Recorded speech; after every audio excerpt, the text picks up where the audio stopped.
ချမ်ဖက်စစ်ကောင်စီခေါင်းဆောင်မင်းအောင်လှိုင်ဟာလာမယ့်ဩဂတ်စ်လ9ရက်နေ့နဲ့10ရက်နေ့တွေမှာထိုင်းနိုင်ငံအစိုးရရဲ့တရားဝင်ဖိတ်ကြားချက်အရထိုင်းနိုင်ငံကိုအလဲအပတ်ခီးစဉ်အဖြစ်သွားရောက်ဖို့ပြင်ဆင်နေတဲ့အခြေအနေရှိနေပါတယ်။ဒီခီးစဉ်နဲ့ပတ်သက်ပြီးနိုင်ငံကအတိုင်းဝိုင်းကပြင်းပြင်းထန်ထန်ကန့်ကွက်မှုတွေထွက်ပေါ်နေတဲ့အထက်မှာ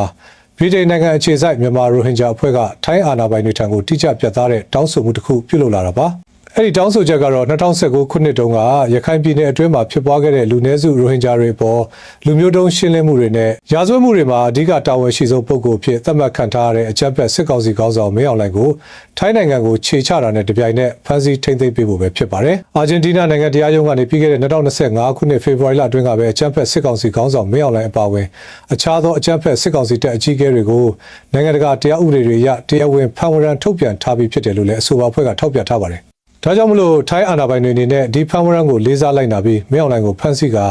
အာဂျင်တီးနားတရားရုံးထံကိုအမြန်ဆုံးလွှဲပြောင်းပို့ဆောင်ပေးဖို့ရေးဆိုတောင်းဆိုထားတာဖြစ်ပါတယ်။တစ်ချိန်တည်းမှာပဲဖော်စီလို့ခေါ်တဲ့အခြေစိုက်မြန်မာအရေးလှုပ်ရှားမှုအဖွဲ့ကလည်းထိုင်းအစိုးရရဲ့လုပ်ရပ်ပေါ်ပြင်းပြင်းထန်ထန်ရှုတ်ချလိုက်ပါတယ်။အကြမ်းဖက်စစ်ကောင်စီဟာနိုင်ငံတကာရာဇဝတ်မှုတွေကိုပျောက်ပျောက်တင်းတင်းကျူးလွန်နေတဲ့အဖွဲ့အစည်းဖြစ်ပြီးထိုင်းနိုင်ငံကိုတဘာဝတက်ငွေရောင်းချလို့ရရှိလာတဲ့ဝင်ငွေတွေနဲ့